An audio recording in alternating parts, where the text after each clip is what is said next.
अस्सलामु अलैकुम वरहमतुल्लाहि वबरकातुहू। अल्हम्दुलिल्लाहिल करीमिल मन्नान वस्सलातु वस्सलामु अला रसूलिल्लाह अम्मा बअदु फ़अऊज़ु बिल्लाहि मिनश शैतानिर रजीम। बिस्मिल्लाहिर रहमानिर रहीम। अल्हम्दुलिल्लाह हमारा ये दूसरा सेशन स्टार्ट है रुक़यतुश शरइय्या यानी कुरान और सुन्नत से साबित जो दम है उससे हम किस तरह मुस्तफ़िद हो सकते हैं और इसके तरीक़ा इलाज के मुतालिक इंशाअल्लाह हम बात करेंगे और आपके सवालात जो हैं उनका भी इंशाअल्लाह हम हत्तुल इम्कान कोशिश करेंगे कि आपको जवाब दिया जाए। और इसी तरह हमारे आजकल माशरे में जो बीमारियां रूहानी तौर पर बहुत ज़्यादा आम हैं उनका इंशाअल्लाह मुख्तसर तज़किरा जो है उसके मुतालिक इंशाअल्लाह कुछ बात करेंगे। तो आप सबसे ये रिक्वेस्ट है कि आपका जो भी सवाल हो वो सवाल आप जो है वो हमें लाजमी इंशाअल्लाह यहाँ कमेंट्स में सेक्शन में भेजें। हम इंशाअल्लाह कोशिश करेंगे कि आपको उसका जवाब दें, जो भी आपके मसाइल हैं रूहानी तौर पर उसके मुतालिक इंशाअल्लाह बिइज़्निल्लाह। तो हमारा जो लास्ट सेशन था जो इससे पहले हुआ उसमें अल्हम्दुलिल्लाह बहुत अच्छे सवालात जो हैं वो हमारे तक आए और उस पर हमने अल्हम्दुलिल्लाह कोशिश की कि जितना अल्लाह ने इल्म दिया है उसके मुताबिक आपको उसके मुतालिक मालूमात जो हैं वो फ़राहम की जाएं। तो रुक़यतुश शरइय्या का मानी और मफ़हूम जो है वो इस तरह से है कि बिनियतिश शिफ़ा, कुरान करीम की आयात में से आप तिलावत करें और उससे अल्लाह ताला आपको उस बीमारी से शिफा याब कर दे। और रुक़या अश-शरइय्या इसका मतलब ये है कि नबी करीम सल्लल्लाहु अलैहि वसल्लम से साबित दुआएं और कुरान करीम में से जो आयात जिनमें जादू का ज़िक्र है, हसद और नज़र बद के मुताल्लिक़ कुरान करीम में आयात मौजूद हैं और इसी तरह शैतान और इबलीस का ज़िक्र है और इनकी इंसान के ऊपर जो शैतानी मामलात हैं उसका ज़िक्र है। तो वो बहुत लंबी चौड़ी बात है, उसकी तफसील यहाँ हम नहीं बयान कर सकते। जो सबसे अहम चीज़ है वो ये है कि बाज़ लोगों का इस चीज़ के ऊपर बिलीव ही नहीं है कि ये जिन या शैतान होते हैं। तो इसमें सबसे पहली बात ये कि अल्लाह ताला ने कुरान करीम में फ़रमाया है वल जान्न खलक़नाहु मिन क़ब्लु मिन नारिस समूम, कि हमने तुमसे पहले इन जन्नात को पैदा किया ऐसी आग से जो भड़कने वाली है। तो ये कुरान करीम से साबित है कि जिन इंसानों से पहले इस दुनिया में मौजूद थे। तो समझने की बात यह है कि जिस तरह से इंसान इस दुनिया के अंदर आया या अल्लाह ताला ने उसको भेजा और उसके रहने का जो बंदोबस्त अल्लाह ने किया वो सारी चीज़ें, तो इन चीज़ों के मुताल्लिक़ शैतान जो हैं वो पहले से आगाह थे। और इंसान की जो जिस्मानी और रूहानी कमज़ोरी है उस हवाले से भी अगर देखा जाए तो शैतान को इंसान के बहुत सारे ऐसे कमज़ोरियों का इल्म है कि जिसकी बिना पर वो इंसान पर हमला करता है, उसके ख़यालात पर हमला करता है। और शैतान के पास किसी भी इंसान के ऊपर गालिब आने का जो सबसे कारगर तरीन हथियार है वो वसवसा है। वसवसे के ज़रिए से वो इंसान को डराता है और वसवसे के ज़रिए से इंसान को शक और शुबे में डालता है। और जो इंसान उस शैतान के पैदा किए गए वसवसे का पीछा करता है या उस पर वो कोई भी अमल करता है तो उस सूरत में वो शैतान का आसान तरीन शिकार बन जाता है। तो इसमें बाज़ दफ़ा कुछ लोग जो है वो ये कहते हुए नज़र आते हैं कि जो लोग जादू और जिन्नात को मजाक समझते हैं इसके बारे में क्या कहेंगे। ये एक सवाल है, ये पहले से सवाल हमारे पास मौजूद था, इसी से ही आगाज़ करते हैं इंशाअल्लाह। तो जो लोग जादू या जिन्नात को मजाक समझते हैं उनको अपने ईमान की खैर मनानी चाहिए, क्योंकि कुरान करीम से साबित है कि जादू है, कुरान करीम से ही साबित है कि जिन्नात हैं। तो अल्लाह ही की बनाई हुई मखलूक का अगर कोई मजाक उड़ाए तो इसका मतलब ये है कि वो इंसान अल्लाह ताला की तख्लीक के ऊपर एतराज़ कर रहा है। तो ये इंतहाई गैर फितरी और गैर शरई अमल है, ऐसा हरगिज़ नहीं करना चाहिए।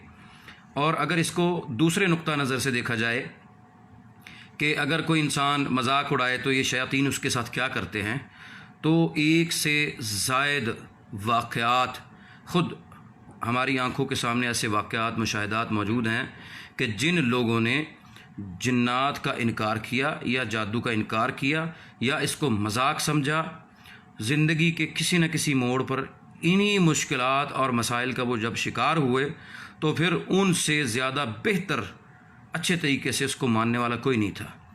तो कुरान में अल्लाह ताला फरमाते हैं फ़अतबिरू या उलिल अबसार, ए आँखों वालों इबरत हासिल करो। तो जो इंसान देखता है और सुनता है उसके लिए ये हुक्म है, और साथ साथ जो इस चीज़ को समझता है। तो कुरान और सुन्नत के ज़रिए से इन चीज़ों से अगर आप ये कहें कि भी इससे इनकार किया जा सकता है तो ये नामुमकिन बात है। और जिन्नात का मजाक उड़ाना ये इंतहाई कभी अमल भी है। और दूसरे सवाल की तरफ आते हैं कि अक्सर पढ़े लिखे लोग कहते हैं कि ये जिन्नात या जादू पढ़े लिखे लोगों को क्यों नहीं होते, सिर्फ जाहिल लोगों को क्यों होते हैं।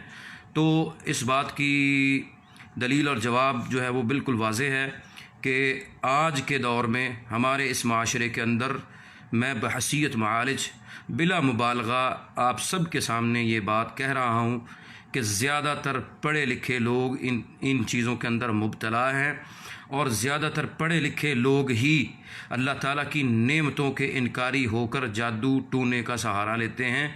ये सिर्फ़ एक बात है और बिल्कुल इसका कोई ताल्लुक़ नहीं है इस चीज़ के साथ कि भी लोग जाहिल ही इस तरफ होते हैं। जाहिल लोग जो हैं वो उनको आप इस तरह से कह सकते हैं कि वो दीन से नाबलद लोग हैं। जाहिल तो कोई नहीं होता। तो जो लोग दीन से नाबलद हैं वो इसका शिकार आसानी से हो जाते हैं, क्योंकि वो नमाज नहीं अदा करते, वो सुबह शाम के अज़कार का अहतमाम नहीं करते। इस वजह से उन लोगों की कसरत जो है वो इसमें ज़्यादा है। लेकिन ये नहीं कहा जा सकता कि पढ़े लिखे लोग इसका शिकार नहीं हैं और जाहिल ज़्यादा हैं। ये बात बिल्कुल गलत है। अच्छा जी, ये हमारे जुनेद अशरफ साहब कह रहे हैं जी क्या आपके पास जिन्नात हैं? जी बिल्कुल, हमारे पास कोई जिन्नात नहीं है। अल्हम्दुलिल्लाह हम सिर्फ़ और सिर्फ अल्लाह की मदद के मोहताज होकर और अल्लाह से दुआ करके खुशू और खुजू के साथ और दिल की रग़बत के साथ किसी भी इंसान या किसी भी बीमार मरीज़ के लिए कुरान करीम की आवाज़ बुलंद तिलावत करके उस पर रुक़या यानी शरई दम करते हैं। और उसमें अल्लाह की मदद जो है वो शामिल हाल होती है। वो किस तरह होती है, वो किस सूरत में होती है, इसका हमें ख़ुद भी इल्म नहीं है, क्योंकि अल्लाह ताला ने कुरान करीम में फ़रमाया कि अल्लाह ताला की अफ़वाज जो है वो बहुत किस्म की हैं। तो अल्लाह ताला की अफ़वाज में से इन शयातीन और जिन्नात को रुक़यतुश शरइय्या की तिलावत के दौरान जो ईज़ा और तकलीफ़ का इजहार सामने आता है वो अब अल्लाह बेहतर जानते हैं कि जिन्नों के ज़रिए से अल्लाह ताला उनको उस अज़ियत में मुब्तला करते हैं या फ़रिश्ते अल्लाह ताला भेजते हैं। ये अल्लाह को इल्म है, हमें कोई इल्म नहीं है। हम सिर्फ़ और सिर्फ अल्लाह के ऊपर तवक्कुल और भरोसा करके कुरान करीम की तिलावत करते हुए अल्लाह से मदद मांगते हैं और उस मरीज़ के ऊपर होने वाले जादू के मुताल्लिक़ अल्लाह से ये रिक्वेस्ट यानी दुआ करते हैं कि अल्लाह इसके जादू को बातिल कर दे, और उसकी वजह से उस मरीज़ के ऊपर उस कुरान करीम का अच्छा असर जो है वो जाता है। तो अल्हम्दुलिल्लाह उससे अल्लाह ताला उस शख्स को शिफायाब करते हैं। अच्छा जी, उसके बाद सवाल पूछा था, इनबॉक्स में रिप्लाई नहीं दिया। भाईजान आप सवाल यहीं पे कर लें अगर आप मुनासिब समझे तो, नहीं तो इनबॉक्स में इंशाल्लाह चेक करके फिर आपको लाजमन रिप्लाई कर दूँगा। किसी को बिल्कुल नींद ना आए तो क्या ये जादू है? जी ये ज़रूरी नहीं है कि जादू ही हो। बाज़ दफ़ा डिप्रेशन और इस तरह की जो नफसियाती अमराज़ हैं उसमें नींद का मसला होता है, और इसका एक बेहतरीन हल ये है कि अगर मुस्तकिल कोई ऐसा मरीज़ जो नींद ना आने का शिकार है, तो अगर वो ये मुनासिब समझें कि रात को सोने से पहले वज़ू करके सुन्नत तरीके से अज़कार करके बिस्तर में लेट जाएं तो इंशाअल्लाह नींद आ जाएगी। और अगर फिर भी नींद नहीं आती तो उस सूरत में कुरान करीम की कुछ आयात जिनका मौजू आयात अस्सकीना यानी सकीनत नाजिल करने वाली जो आयात हैं उनकी तिलावत अगर सुन ली जाए या कर ली जाए तो अल्लाह के फजल से नींद आ जाती है। और उसके बाद जी बिल्कुल, ये नींद अगर किसी को ना आए तो ये वही सवाल है जिसका हमने पहले ज़िक्र कर दिया है। तो अगर कपड़ों पर कट्स लगे हैं, बीच में से कपड़ा गायब हो जाए, हाँ जी, कपड़ों पर कट्स लगना ये जादू की अलामत है, कपड़े का गायब हो जाना। इसकी थोड़ी सी मैं वजाहत ज़रूरी समझता हूँ कि इसकी मुख्तलिफ़ शेप्स होती हैं कपड़े कटने की। सबसे पहले नंबर पे बाज़ दफ़ा कपड़ा इस तरह से फटा होता है कि जैसे इसकी मिसाल इस तरह ले लें कि कोई कपड़ा उसको आप इस तरह गोल रोल करके ज़मीन पर रखें और ईंट से उसके ऊपर ज़रब लगाएं और वो उसको जब आप खोलेंगे तो वो एक नहीं कई जगहों से फटा होगा। ज़रब आपने एक ही जगह लगाई है। एक कपड़े का फटना इस सूरत में होता है, एक होता है क्यूब शेप और एक होता है मतलब जो है ना वो बेजवी यानी अंडे की शेप का जो है ना वो कपड़ा वो कटा होता है। तो ये कपड़ों की मुख्तलिफ़ शेप का कटना ये इस बात पर दलालत करता है कि जिन जो है वो मुख्तलिफ हैं। यानी अगर बैज़वी शक्ल में कपड़ा कटा है तो उसका हम ये मतलब लेते हैं कि हमें ये समझ आ जाती है कि जो जादूगर ने जिन भेजा है वो कौन सा है, उसकी टाइप क्या है और वो जिन क्या क्या कर सकता है। इसी तरह से बाकी भी अलामात जो हैं उनको देख के अंदाज़ा हो जाता है। और अगर सुबह शाम बुरे ख्वाब आना क्या ये जादू है, और आंखें खुलते ही जाले या बाल नज़र आने का क्या मतलब है? बिल्कुल ये जादू की अलामत है। कुरान करीम में अल्लाह ताला फरमाते हैं कि सहरू अयुनन नास वस्तरहबूहुम वजाऊ बिसिहरिन अज़ीम। तो ये जो आँख इंसान की है ये जादू ज़दा हो जाती है। उमूमन हम ये देखते हैं कि अक्सर बाज़ ये जो शोबदाबाज और सर्कस में लोग जो हैं वो आँख का धोखा जो है ना वो लोगों को दे के मुख्तलिफ़ किस्म के करतब दिखा रहे होते हैं। तो उसमें बाज़ दफ़ा कई करतब करने वाले जादूगर होते हैं और उस मजमे पूरे के पूरे मजमे पर उनके जादू का असर इस तरह से होता है कि जो वो लोगों को दिखाना चाहते हैं सिर्फ उनको वही नज़र आता है, हकीकत उसके बिल्कुल मुख्तलिफ होती है। और हकीकत में ये जादू की तारीफ़ भी, डेफिनेशन भी यही है कि आप हकीकत से हट कर कोई चीज़ लोगों को दिखाएं और उस पर लोग ये कहें कि ये क्या है। जी, जिस्म पर अगर कट लगते हैं तो ये भी जिन का ही काम है और ये नज़र बद की वजह से भी होता है और ये जादू की वजह से भी होता है, दोनों तरह से होता है। और उसके बाद 2 साल से नींद का मसला है, कब्ज़ है, दिमाग उलझा रहता है। तो ये हमारे असद आसिफ भाई हैं। असद भाई, आपसे ये मैं गुजारिश करूँगा कि आप सबसे पहले अपना सर का हिजामा करवाएं, कपिंग थेरापी जिसको कहते हैं, हिजामा करवाएं। और उसके बाद शहद का इस्तेमाल आप शुरू करें ठंडे पानी में, उसके 2-3 चम्मच डाल के। और इसी तरह से आयात अस्सकीना जो है उनकी तिलावत रात सोने से पहले आप लाजमी करें। इंशाअल्लाह बिज़निल्लाह आपकी ये मसला हल हो जाएगा। और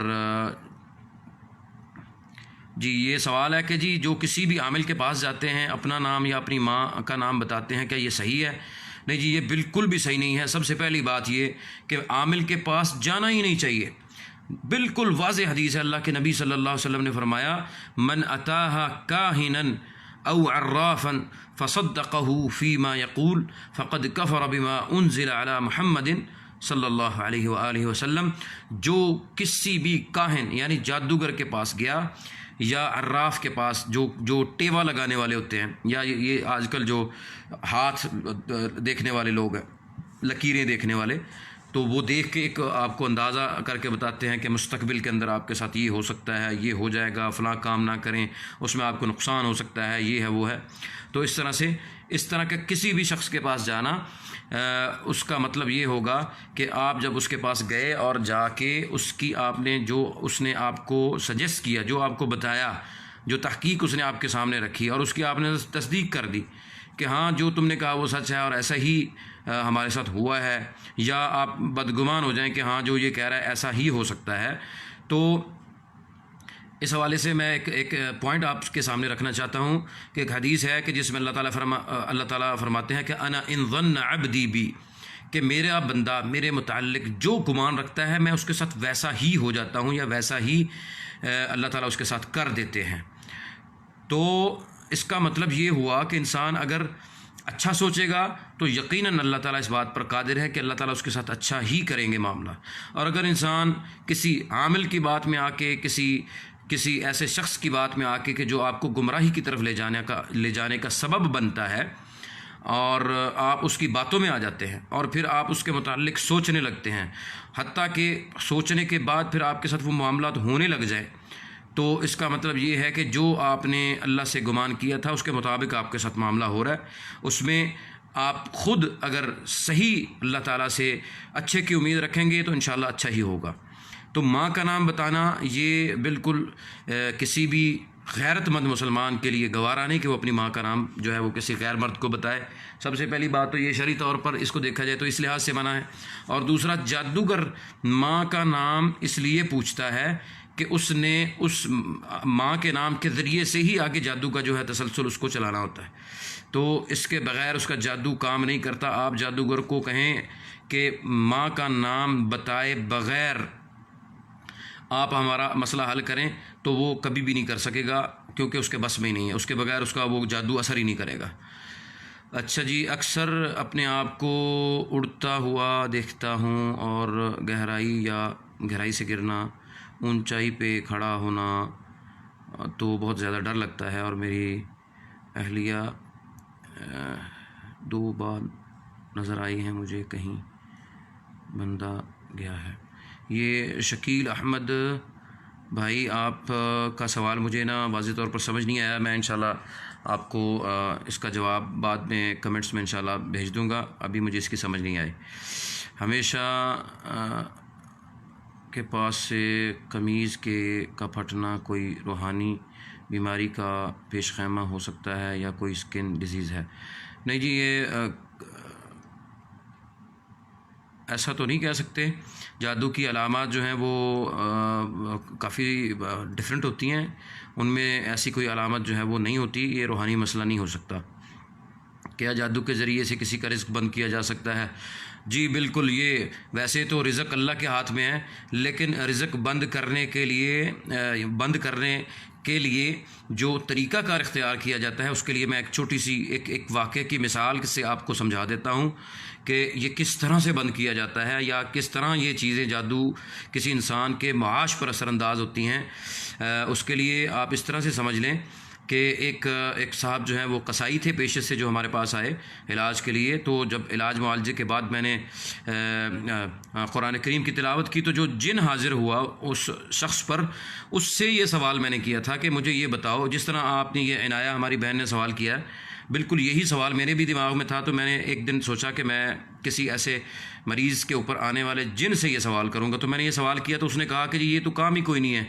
हम किसी भी शख्स के काम पर असरअंदाज होने के लिए हमें कुछ नहीं चाहिए होता, हमने सिर्फ ये करना था कि हम उसके करीब रहते हैं, और जैसे ही उसके पास कोई कस्टमर आता है या उसका ग्राहक आता है, तो हम उस इंसान का चेहरा आने वाले शख्स को बिगड़ा हुआ, खौफनाक, डरावना करके दिखाते हैं।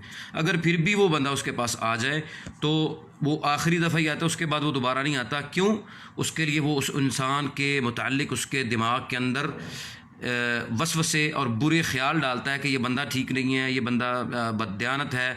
और इस बात पर हर मुसलमान का ईमान है कि शैतान वसवसा किसी भी इंसान के अंदर पैदा कर सकता है, और जो इंसान उस वसवसे का पीछा करता है वो शैतान का शिकार होता है। और जो उस वसवसे का मुकाबला कर जाए और उसको ये समझ आ जाए कि ये शैतान की तरफ से है, ये वसवसा जो उसने डाला है, तो वो इंसान शैतान का मुकाबला कर सकता है।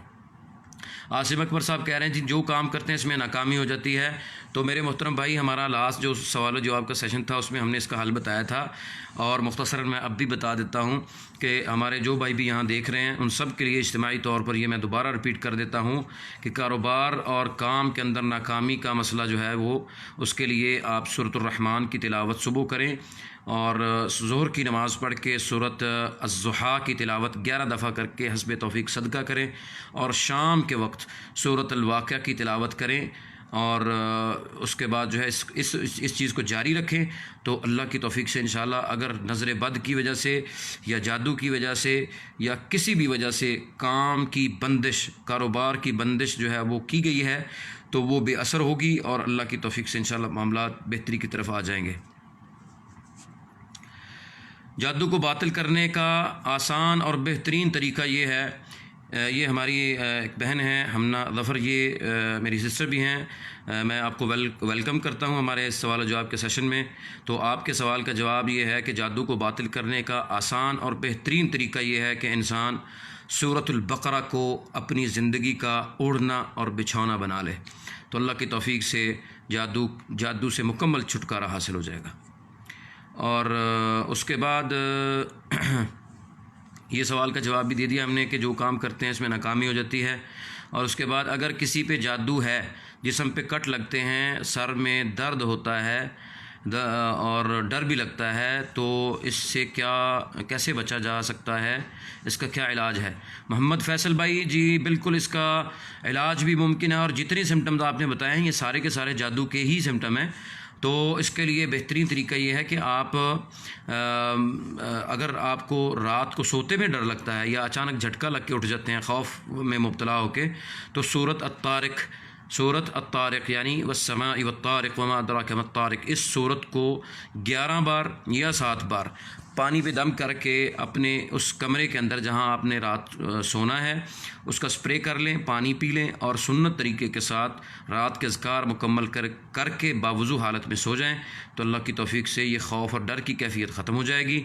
और ये जो जिस्म पर कट्स लगने का मसला है, इसके लिए सबसे बेहतरीन तरीका ये है कि इब्ताल अस्सहर यानी जादू को बातिल करने की आयात, जो कि एक पूरा मजमूआ है, हमारे इसी पेज के ऊपर हमने अपनी वेबसाइट का एड्रेस दिया हुआ है, उसका वो मौजूद है, आप वहाँ से इस PDF को डाउनलोड कर सकते हैं। इब्ताल अस्सहर की आयात का पानी दम करें और वो पानी पीने में भी इस्तेमाल करें और उससे गुस्ल भी करें। अस्सलाम वालेकुम रहमतुल्लाह। ये भाई कह रहे हैं जी काहली, सुस्ती रहती है, नींद आती है। भाईजान ये सारी नज़र बद की अलामत हैं। हाफिज़ उमर हयात भाई, तो ये आप हमारे साथ व्हाट्सअप पर रब्ता करें, एक फ़ॉर्म हम आपको भेजेंगे जिसमें नज़र बद की अलामत हैं, उसमें से आप देख लीजिएगा। मैक्सिमम अगर अलामत होंगी तो आप हमारे से उसका इलाज इंशाल्लाह ले सकते हैं। तो ये हमारे एक भाई हैं जी, जादू से किसी का रिज़्क़, हाँ जी ये इसका जवाब दे चुके हैं। हर वक्त सुस्ती में रहना, जिस्म में दर्द होना और गुस्सा बहुत आना नज़र बद की अलामत है जी ये सारी। अच्छा जी, एक सवाल का जवाब मिल गया, एक से ज़्यादा अलाउ नहीं जी। ये बिल्कुल एक सवाल एक वक्त में आप कर लें, और अगर आपका कोई सवाल मज़ीद हो तो आप हमें इनबॉक्स भी कर सकते हैं या हमारे अगले सेशन में इंशाल्लाह आप सवाल कर सकते हैं, क्योंकि वक्त की कमी है। तो इसलिए हम कोशिश कर रहे हैं कि मुख्तसर और मतलब जो है वो फ़ायदेमंद जो है वो मालूमात आप तक पहुंचा सकें। इसी तरह कुछ दिन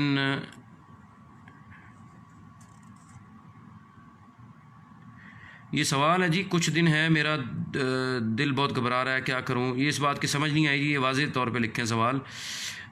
उसके बाद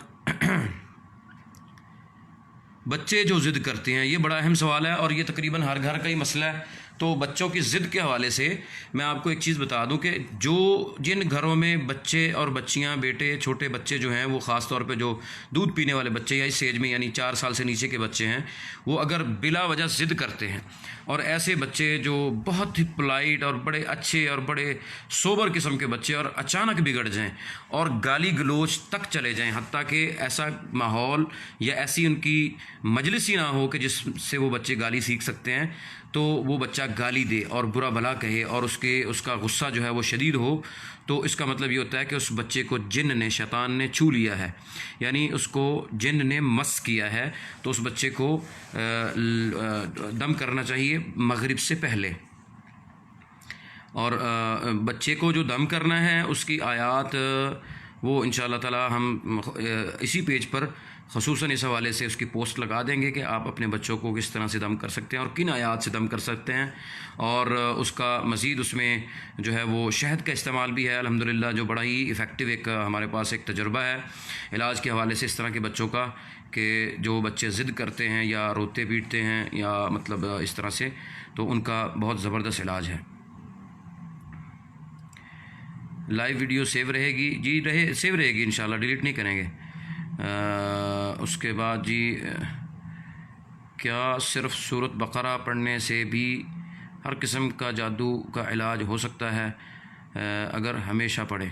जी बिल्कुल, मैं अल्हम्दुलिल्लाह इस बात पर हमारा यकीन है और इसके बहुत सारे ऐसे हमारे मरीज़ और हमारे मुसलमान भाई बहनें जो इन मामलात में मुब्तला थे, अल्लाह की तौफ़ीक़ से उनकी ज़िंदगियों के तजुर्बात हमारे सामने हैं कि रुक़यतुश शरइया अपनी जगह अहम है, लेकिन उन सबसे ज़्यादा अहम तरीन सूरतुल बकरा की तिलावत है। और इसमें मैं एक चीज़ की वजाहत ज़रूरी समझता हूँ। बाज़ लोग कहते हैं 41 दिन सूरतुल बकरा की तिलावत करें या इतनी दफ़ा सूरतुल बकरा की तिलावत करें, ऐसा नहीं करना चाहिए। उसकी वजह क्या है? 41 दिन ना करने की वजह मेरे ख़्याल के मुताबिक वो ये है कि 41 का फ़िगर इंसान के दिमाग के अंदर रह जाता है और इंसान ये समझता है कि मैं 41 दफ़ा या 41 दिन ही पढ़ूँगा तो ही मैं शिफायाब होऊंगा। तो ये तो अल्लाह के ऊपर तवक्कुल के बिल्कुल मुनाफी बात है। तो इंसान अल्लाह के ऊपर तवक्कुल ऐसा होना चाहिए कि वनहनु अक़रबु इलैहि मिन हब्लिल वरीद। अल्लाह कहते हैं कि हम तो अल्लाह की इंसान की ये जो हब्लिल वरीद है उसके बिल्कुल पास हैं। तो अल्लाह ताला तो कादिर हैं, हर वक्त सुनते हैं अल्लाह ताला, दिन और रात हो। तो सूरतुल बकरा हस्बे तौफ़ीक पढ़े। अगर अल्लाह आपको इस्तिताअत दे पूरी पढ़े, नहीं पढ़ सकते एक सफ़ा पढ़े, 2 सफ़े पढ़ें, जितना पढ़ें, लेकिन उसमें मदावमत इख्तियार करें तो अल्लाह की तौफ़ीक से वो आपके लिए भरपूर फ़ायदामंद साबित होगी। अस्सलामु अलैकुम रहमतुल्लाहि व बरकातुहू। मुझे ख्वाब ठीक नहीं आते। ये हमारे जवेरिया हैं बहन, और रात को और जिस्म दर्द करता है रहता है, काम में रुकावट होती है।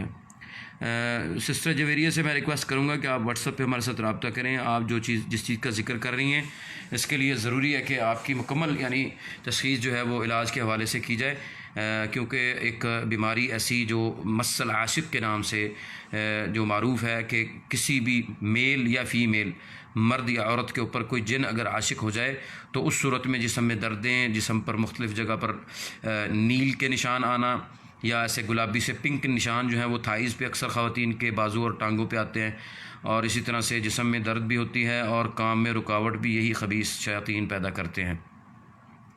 घर के किसी कोने में मरा हुआ उल्लू या ताज़ा गोश्त पड़ा हुआ मिले तो क्या ये जादू है? जी बिल्कुल, ये जादू हो चुका है और उस जादू को बरकरार रखने के लिए जो जिन भेजा गया है उसका खाना जादूगर ने वो भिजवाया होता है, जो वहाँ पे मौजूद जिन ने खाना होता है।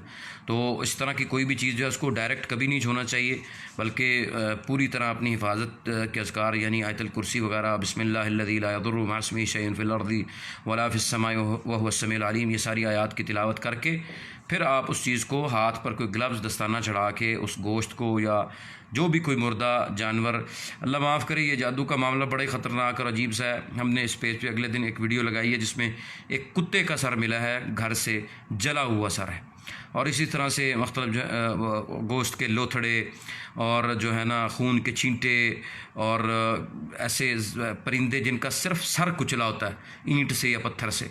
तो ये ज़ालिम लोग हैं जो अल्लाह की इंसानों पर तो जुल्म करते हैं, अल्लाह की बनाई हुई मखलूक को भी जो है ना ये माफ़ नहीं करते।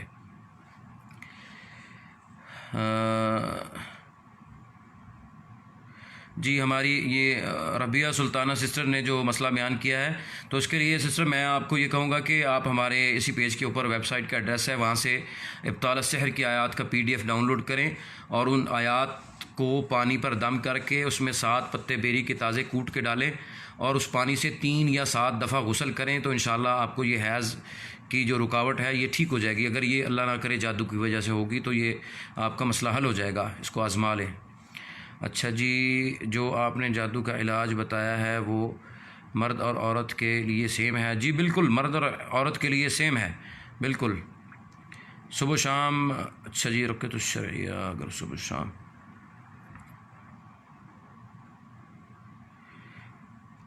जी हाफिज़ उसामा तंजील भाई, अल्लाह ताला आपको सलामत रखे, माशाअल्लाह तबारकल्लाह, शुक्रान।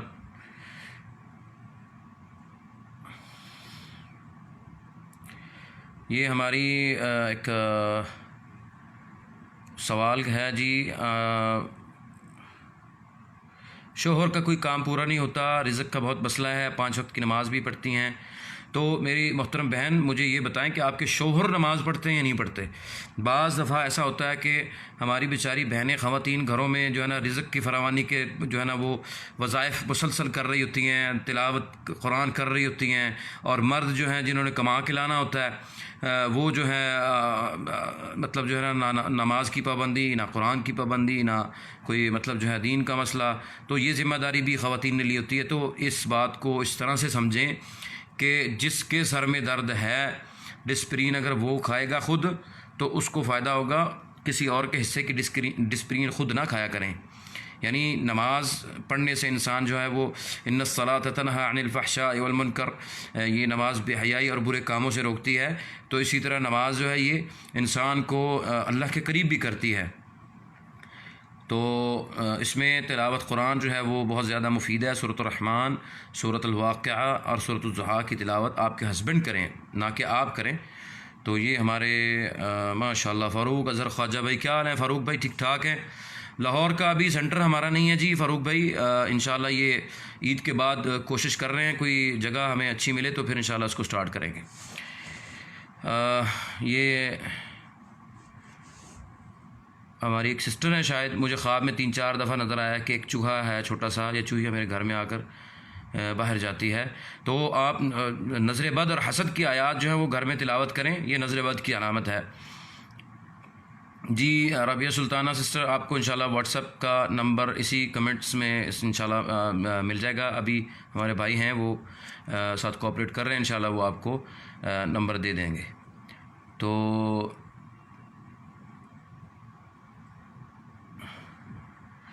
ये हमारी सिस्टर एक राबिया चौधरी हैं, ये कह रही हैं जी तलाक से कैसे बचूं, शोहर वज़ीद हैं, बाज नहीं आ रहे।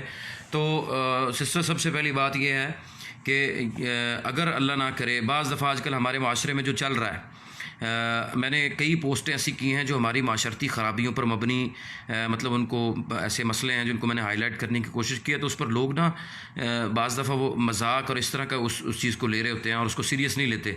लेकिन आप यकीन करें, सब लोग जो देख रहे हैं मेरी बात को तवज्जो से सुनिएगा और समझिएगा कि अल्लाह ताला हमारे माशरे की इस्लाह कर दे, इस मुल्क को अल्लाह ताला सलामत रखे।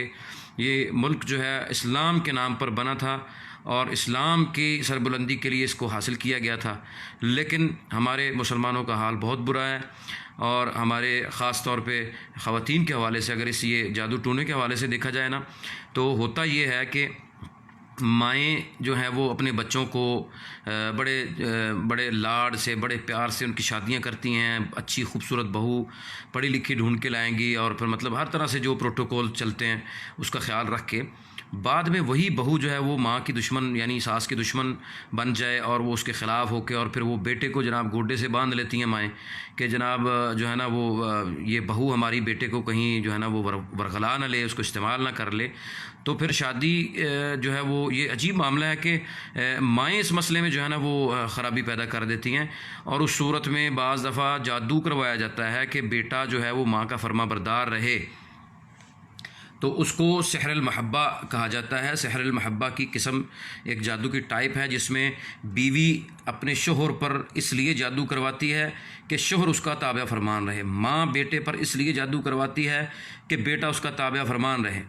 तो एक बात मेरी याद रख लें कि जो भी शख्स, कोई औरत या मर्द इस जादू में मुब्तला होता है, 3 साल तक वो उस जादू के ज़ेरे असर रहता है।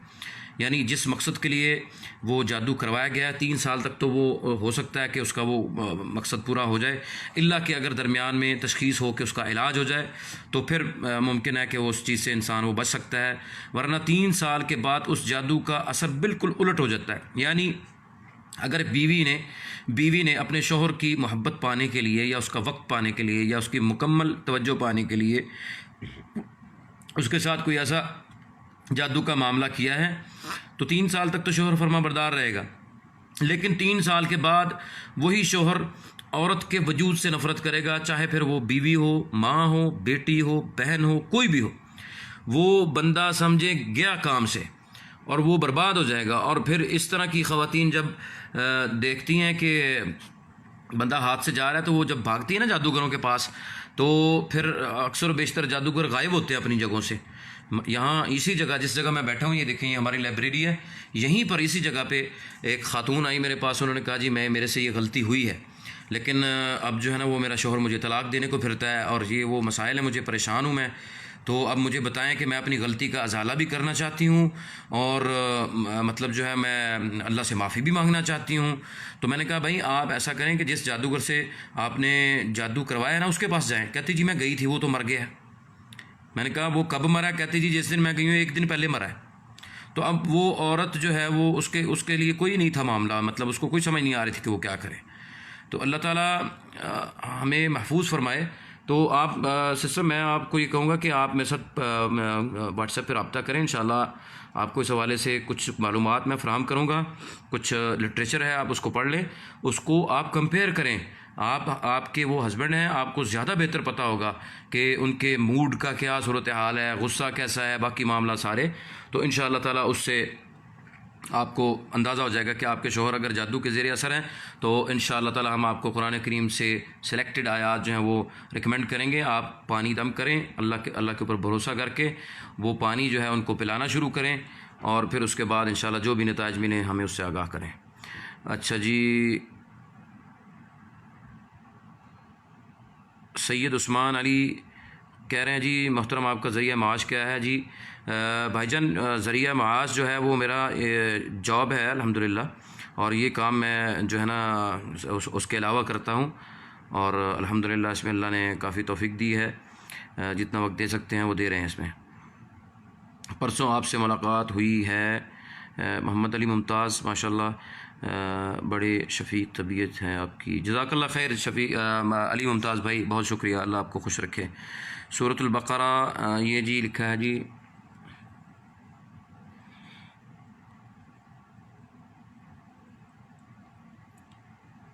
जी बिल्कुल इंशाअल्लाह। अच्छा जी, ये हमारे कामरान ख़ान साहब कह रहे हैं जी हज़रत कोई वजीफ़ा बताएं। मोहतरम, वजीफ़ा किस मकसद के लिए आपको चाहिए वो बताएं, हम आपको इंशाअल्लाह ज़रूर बताएंगे। कुरान करीम से सिलेक्टेड आयात वजीफ़े की शक्ल में जो आप उसको कर सकते हैं इंशाअल्लाह। नमाज बाकायदगी से नहीं पढ़ते हैं, सूरतें भी पढ़ते हैं, इन पर तावीज़ात का मसला है। तावीज़ात का मसला है तो उसके लिए हमारा तरीक़ा इलाज जो है ना वो ज़रा थोड़ा सा मुख्तलिफ है। जितने भी ये हमारे यानी रूहानी इलाज के हवाले से जो लोग इन मसाइल का शिकार हैं या इस मसले में कभी पड़े हैं और फिर इलाज के मराहिल से गुज़रे हैं, तो मैं यहाँ थोड़ी सी वजाहत कर देता हूँ। कोशिश करूँगा कि मुख्तसर ही हो कि हमारा तरीक़ा इलाज ये है कि जब भी कोई मरीज़ हमारे पास इलाज के लिए आता है, वो आके जब हमें ये कहता है कि जी मुझे ये मसला है या मेरे ऊपर जादू है या किसी ने मतलब जो है ना वो तावीज़ात हैं या कोई बंदिश है, तो उस सूरत में 2 चीज़ें होती हैं। एक इंसान की ज़िंदगी 2 तरह की होती है, एक में इंसान जाग रहा होता है और एक कैफियत होती है नींद की। तो इन दोनों कैफियतों को हमने देखना होता है कि उस इंसान के साथ क्या मामला हो रहे हैं। अगर उस शख्स के साथ या बीमार के साथ ख्वाब के अंदर कोई ऐसे डिस्टर्बिंग किस्म के ख्वाब आ रहे हैं, तो उसको हमने ऑब्ज़र्व करना होता है। हर ख्वाब का अलग मतलब हो सकता है।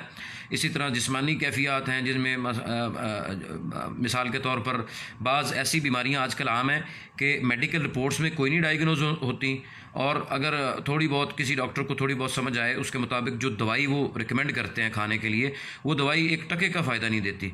तो उस सूरत में हम फिर ये गुमान करते हैं कि हो सकता है इस मरीज़ के साथ कोई रूहानी मसला है, तो उसमें फिर हमें उसकी जिस्मानी कैफियत को देखना होता है। तो हमारे इसी पेज पर अल्हम्दुलिल्लाह इस हवाले से काफ़ी सारी हमने पोस्टें की हुई हैं। तो जो लोग इन मसाइल का शिकार हैं, मैं उनसे ये रिक्वेस्ट करूँगा कि हमारे पेज को आप लाजमन पूरा विज़िट करें। इंशाल्लाह आपको बहुत कुछ इससे मिलेगा, जिससे आपको ये अंदाज़ा होगा कि आपके मसाइल जो हैं वो क्या है और उनका हल जो है वो क्या है इंशाल्लाह बिस्मिल्लाह।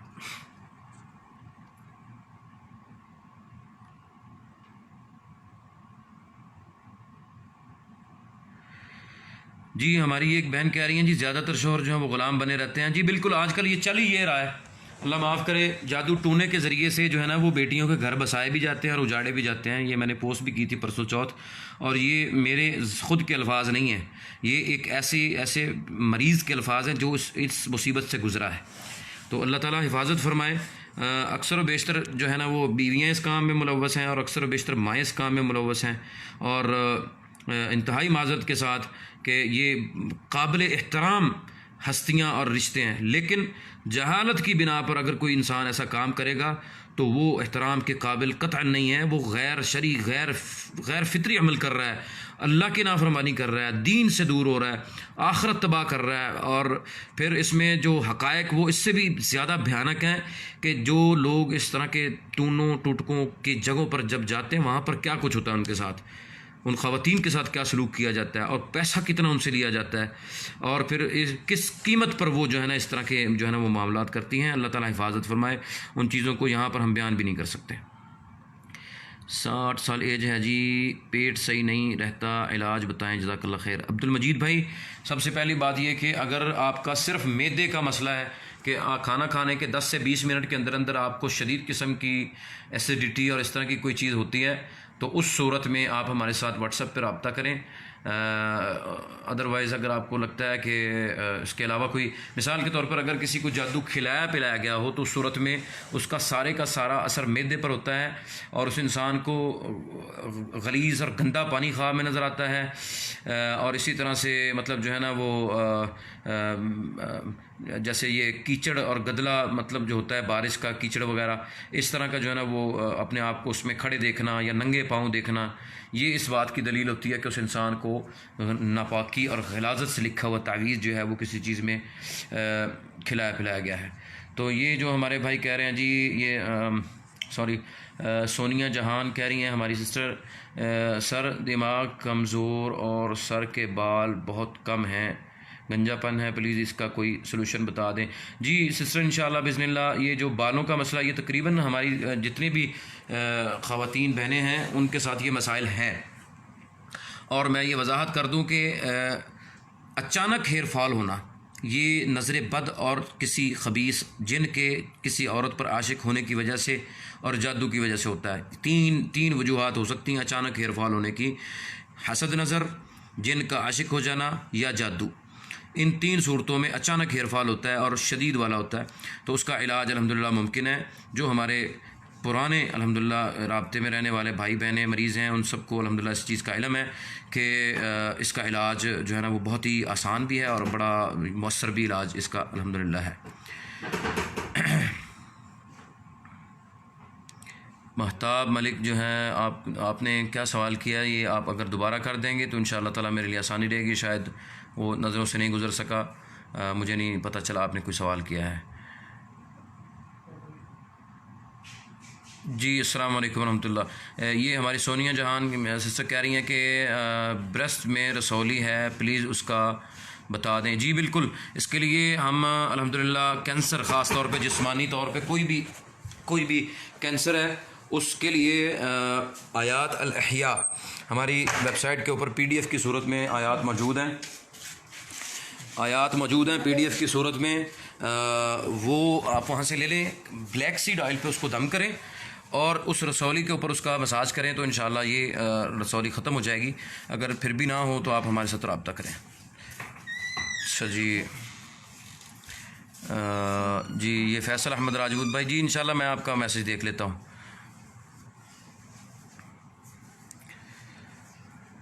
और किसी भाई बहन का कोई सवाल रह गया तो और उसको हम यहाँ पे उसको बता नहीं सके तो मैं इंतहाई माज़रत चाहता हूँ। इंशाल्लाह हम कोशिश करेंगे कि बाद में सारे सवालात जो हैं उनको एक जगह जमा करके उसकी अलग से एक वीडियो अपलोड कर दें ताकि हर एक को उसके सवाल का जवाब इंशाल्लाह मिल जाए। जज़ाकुमुल्लाह खैरन। अच्छा जी, मैं तो ये रूहानी मसाइल जो हैं इनको समझना और इन पर जो है वो यानी इसकी असल चीज़ है तशख़ीस, कि आपको ये पता तो होना चाहिए कि आपको बीमारी है क्या। आप किसी भी आमिल के पास जाएं तो आपको वो कहते हैं जी आप पर जादू है, तो ये साबित कैसे होगा कि जादू है?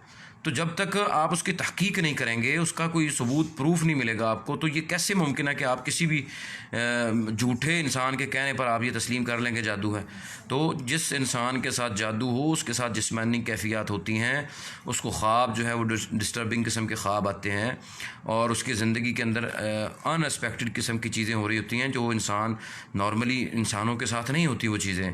तो उसके लिए ये सारी चीज़ों को ऑब्ज़र्व करने के बाद जाके इंसान एक नतीजे पर पहुंचता है कि हाँ, अब ये कहा जा सकता है कि उस इंसान पर जादू है। तो जादू की तशख़ीस होने के बाद अगला मरहला होता है कि उसका इलाज क्या है। तो उसके लिए ये सिर्फ इतना काफ़ी नहीं है कि ये पता चल जाए कि जादू है। जादू होने के बाद ये भी पता करना ज़रूरी होता है कि जादू की टाइप कौन सी है। जादू की इतनी अक़साम है कि उनका अगर यहाँ पर हम बयान करें तो मेरा ख़्याल है 10 घंटे चाहिए। तो जादू की टाइप्स जो हैं उनको डायग्नोज करना ये सबसे अहम तरीन काम है। और अल्हम्दुलिल्लाह रुक़यतुश शरइया के ज़रिए से इसकी तहक़ीक़ और इसकी तशख़ीस करना मुमकिन है अल्हम्दुलिल्लाह। तो ये हमारे रिश्ता नहीं हो रहा, होते होते रह जाता है। ये सना अली हमारी सिस्टर पूछ रही हैं। तो इसके लिए आप हमारी वेबसाइट से आयात हैं, आयात अल-फ़तह व नुस्र, उसकी तिलावत करें। जब तक आपको अल्लाह ताला कोई अच्छा रीज़नेबल रिश्ता अता ना कर दें तब तक उसकी फ़जर की नमाज़ के बाद तिलावत करें। इंशाअल्लाह अल्लाह की तौफ़ीक़ से अल्लाह ताला आपकी मदद करेंगे। कुरान मजीद से इलाज से तकलीफ़ इतनी बढ़ क्यों जाती है कि इंसान इलाज जारी नहीं रख सकता? ये बहुत अहम तरीन सवाल है और ये हमारी सिस्टर रुफ़ैदा अकबर ने सवाल ये किया है। अल्लाह ताला आपको जज़ाए खैर दे। सबसे पहली बात ये कि कुरान करीम के ज़रिए से इलाज में जो तकलीफ़ बढ़ती है ना, वो तकलीफ़ असल में उन शैतानी चीज़ों की तकलीफ़ होती है, उनकी तकलीफ़ बढ़ती है, इंसान को तकलीफ़ नहीं होती। और अगर ज़ाहिरी तौर पर आपको ये महसूस हो रहा हो कि हाँ तकलीफ़ वाकई बढ़ गई है, तो उस तकलीफ़ के बढ़ने पर क्या हमें ये गुमान कर लेना चाहिए नाउज़ बिल्लाह कि उस इलाज से आपको फ़ायदा नहीं नुकसान हुआ है? ऐसा हरगिज़ नहीं है। कुरान करीम कुल्लहा शिफ़ा, मुकम्मल शिफ़ा है। व नुनज़्ज़िलु मिनल क़ुरआनि मा हुवा शिफ़ाउन व रहमतुन लिल मुमिनीन। और ये ईमान, जो इस पर ईमान लेके आता है ना, उसके लिए शिफ़ा है, ये ध्यान में रखें। तो कुरान करीम के ज़रिए से ईसाई लोग जो हैं वो जब दम करवाते हैं, अल्लाह ताला उनको भी शिफायाब कर देते हैं। अल्हम्दुलिल्लाह मैं ख़ुद आपके सामने इसका विटनेस बैठा हूँ। मेरे पास अल्हम्दुलिल्लाह क्रिश्चियन लोग भी आते हैं इलाज के लिए। सिर्फ़ कुरान करीम ही तिलावत करता हूँ और उसके बाद उनको साथ कुरान करीम के ज़रिए से उनको हम जो है ना वो कोशिश करते हैं कि अल्लाह ताला उनको हिदायत नसीब कर दे और वो इस्लाम की तरफ आ जाए। तो कुरान करीम के ज़रिए से शिफ़ा हासिल होना ये बहुत अल्लाह की अता है।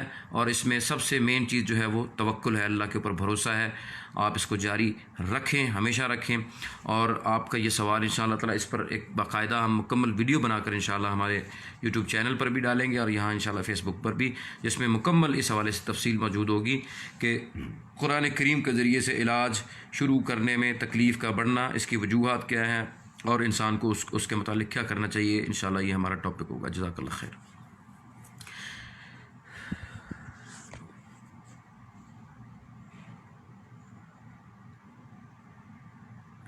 जी, ये एक सवाल है। बाबर अली भाई कह रहे हैं कि जी रात को अक्सर जब नींद से जागते हैं तो ऐसा लगता है कि जिस्म जकड़ा हुआ है और खौफ सा महसूस होता है और ज़ुबान से बोल नहीं सकते। तो ये इसको दो वजूहत हो सकते हैं। नफसियाती तौर पर अगर इंसान का बीमार हो और उसका असर आसाब के ऊपर शदीद हो तो उस सूरत में ये स्लीपिंग पैरालिसिस की कैटेगरी में ये चीज़ आती है। और अगर किसी इंसान के ऊपर कोई जिन मुसल्लत हो और वो उसके साथ रात गुजारे तो उस सूरत में भी जो इंसान जब जागता है तो उसके साथ ये कैफियत होती है। मुअव्विज़ सलमान का सवाल है, जी मैंने ख्वाब में अक्सर अपने दांत टूटते देखे हैं, एक एक करके काफ़ी दांत तोड़ती हूँ, काफ़ी बार ये देखा है, स्पेशली फ्रंट के नोक वाले दांत। इसकी ताबीर क्या होगी? जी, इसकी ताबीर वैसे तो दांत टूटना जो है ना वो अल्लाह ताला आपकी हिफाजत फरमाए, यानी ये किसी इंसान के फ़ौत होने की पर भी दलालत करता है और किसी इंसान की ज़िंदगी तवील होने पर भी दलालत करता है। लेकिन रूहानी तौर पर अगर इसको देखें तो दांत टूटना ख्वाब में बीमारी की अलामत है और ये जादू की भी अलामत अक्सर है। अच्छा जी, ये एक सवाल है, बड़ा ही अहम है। ख़ुद को हर वक्त नापाक महसूस करना, गुस्ल करने और नहाने के बाद भी नमाज के लिए वज़ू करने लगे तो वसवसे आते हैं, कपड़े पाक हैं कि नहीं, जिस्म पाक है या नहीं, नापाकी महसूस होती रहती है। तो ये शैतानी, सरासर शैतानी मसला है और शैतान, मैंने पहले भी बात की थी कि ये शैतान, जिन शयातीन जो हैं ये वसवसा सिर्फ आपके दिल में पैदा कर सकते हैं। जो इंसान उसको फॉलो कर लेता है उसको ये शिकार कर लेते हैं, और जो शैतानी वसवसे से बच जाता है वो अल्लाह के हुक्म से शैतान के हमले से भी बच जाता है। तो इसके लिए सबसे बेहतरीन तरीका ये है कि जब आपके ऊपर इस तरह के मामला शदीद हो जाए तो उस सूरत में सूरत काफ, सूरत कलम और सूरत साफ़ात, इसकी तिलावत रेगुलर सुनना शुरू कर दें हर नमाज के बाद, तीनों सूरतों की। तो अल्लाह की तौफीक से इस कैफियत से निकल सकते हैं और बकसरत जो है वो शैतान से पनाह मांगने की दुआएं जो है उसका अहतमाम जारी रखें। अच्छा जी, आम इंसान को कैसे पता चलेगा कि उसके नज़र बद है या जादू वगैरह कुछ है? जी, इसके लिए हमने अल्हम्दुलिल्लाह हज़ारों के हिसाब से, सहरिश अफरीदी हमारी ये सिस्टर हैं, सवाल कर रही हैं कि नज़र बद का किसी आम इंसान को कैसे पता चलेगा कि उसको नज़र लग गई है या उसको उसके ऊपर हसद के असरात हैं या उस पर जादू हो गया है। तो उसके लिए पहले हम तफसीली अल्हम्दुलिल्लाह पेज पर बात कर चुके हैं कि हज़ारों के हिसाब से आने वाले मरीज़ों के कॉमन सिम्टम्स को लेकर हमने अल्हम्दुलिल्लाह एक फॉर्म की शक्ल में कुछ अलामात जो है उनको जमा किया है। उन अलामात में से अगर किसी मरीज़ की मैक्सिमम सिम्टम्स आ जाएं तो हम उसको अल्हम्दुलिल्लाह मतलब ये फ़ाइनली इस चीज़ को, इस नतीजे पर पहुंच जाते हैं कि वो बंदा वाक़अतन रूहानी तौर पर बीमार है। और फिर अगला मरहला होता है कि उसको रूहानी बीमारी है कौन सी, नज़र बद है, हसद है, जादू है, कुछ जिन का साया है या जो भी हो। तो उस सूरत में फिर उसका अगला मरहला इलाज होता है। अल्हम्दुलिल्लाह ख्वाब में अक्सर अपने दांत